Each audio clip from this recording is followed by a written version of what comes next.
Hi everyone! I have my iPad. Today is going to be very interesting because this is a totally different topic of what usually, compared to what I usually vlog.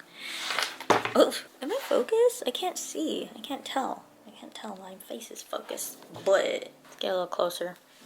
Focus! Okay.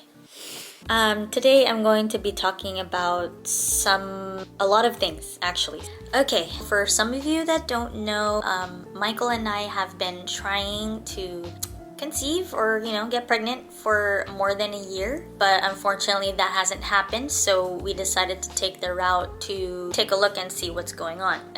It was a long process. It's about from last year. I even made a whole timeline because appointments, schedules, calling, and because of COVID, it seems like they're super fully booked on their appointments, so it gets even harder to book appointments like months in advance. So it started, well, we tried last year, and then just earlier this year is when we decided to actually take a look, and we met with my OB-GYN. We let them know that we were trying to conceive. I did some blood work. They noticed that my prolactin level was elevated. It was around 54, above the average amount. So we tried another prolactin blood test on a fasting process. I don't eat, I don't drink anything before my blood test. That was from 54, it was 57, so it was even slightly more elevated than the initial blood test. In the month of April, I had to do my prolactin blood tests. After my prolactin was determined that it was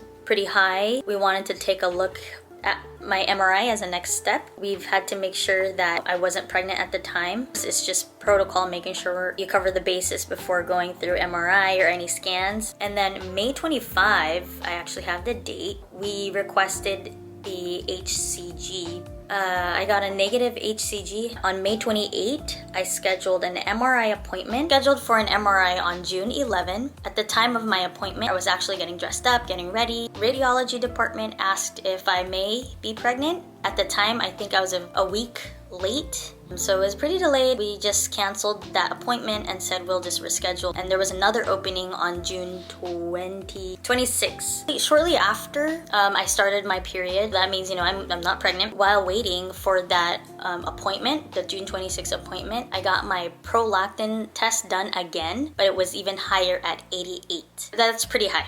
So the MRI was done on the 26th, and I was informed that everything was normal. On July 7, I had a video appointment for more blood work because a lot of waiting process. I scheduled something on August 2 to get my blood work, and this is 7 vials of blood. When I got my blood drawn, I think my left side or my right side was so weak that no blood was coming out, and then I had to switch it over and then use my left arm. Yeah, and after the blood test was done, nurses at REI scheduled me to add me on a wait list. That was in August. And then the appointment given for me to actually meet with reproductive and endocrinologist and infertility doctor was October 4. So August, September, October. So it's a 2-month wait. So around September, I kept following up with my OB-GYN, and then we just discussed the prolactin level. When I did that 7 vials of blood draw, did my prolactin level again, and it was at 52, so it went slightly lower. And then around that time, the nurses from the REI office called me and said that we will actually move my October 4 appointment to October 2. It's 2 days earlier. The earlier the better. That was officially my first infertility appointment. We called to schedule an HSG, and then I started my medication of cabergoline to help lower my prolactin level. That was October 3. I started that, and then on October 6, I did my prolactin test. Again, another blood work. It was at 44. October 11 was the schedule of my HSG. Because of the scheduled HSG, where I'd have to go in, they'll take a look in my uterus to see if my tubes are open. That required another pregnancy test. My pregnancy test came out negative. Everything was normal. They injected fluid into your uterus so they can see the liquid flowing into your tubes and making sure that there's no blocked tubes. I'll probably make another video to actually explain how I understand the HSG process. And also maybe prolactin, because I had so much prolactin work done here. November 2, not too long ago, I actually tested my prolactin level. Went significantly lower, back to the normal range,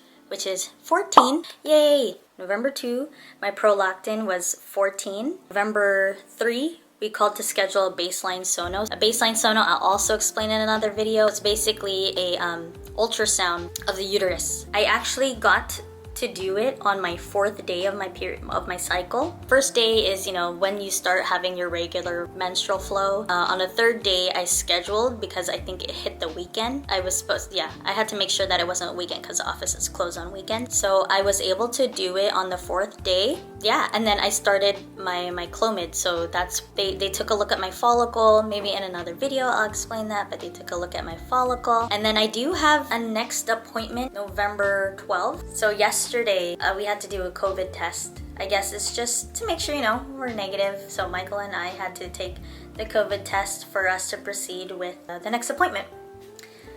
Right?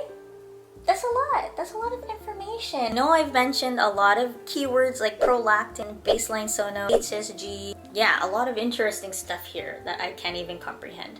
I'll keep you guys updated. Infertility or fertility treatment journey. I wish I was more like detailed about this, but it's my first time actually talking about something specifically and not just vlogging people about it. You know, we've been researching a lot of information is getting into my head. At the same time, I'm just trying to keep note as well as like the schedules that I've been on for my medication and my appointment and the checkup. Until next time, thank you for sticking with me through this journey. I know it's gonna be pretty tough, but it's gonna be exciting to see what the overall outcome is. I'm sure you don't want to miss that too. All right. Bye. Bye. This is awkward. Bye. Robin, do you want to come here? Okay, Robin's not coming here, but bye. We're gonna get our first COVID test. We don't have any symptoms, but it's just a requirement for this fertility process. So this will be our first time. So of course they'll check your ID if you're the right person, and your card, your membership card, to confirm the appointment. And then now we're waiting. We had to pull into a parking lot, drive through the tent. They approached the window asking for all the cards, and that was pretty quick, maybe like less than 2 minutes. Now we're just waiting for our turn to get swabbed. Okay, that was quick. Swabbed Mike first, 10 seconds on each side. She put it in the nostril, but not all the way to the back. I don't know what you call that. The nostril, swab for 10 seconds each side. It's like a Q-tip basically with chemicals in it. I don't know, maybe, I don't know what chemical was in it. You can totally smell it, feel it. We wiped our nose off just to be safe because there's just stuff in there. I'm not painless. And we have this guy, not pen.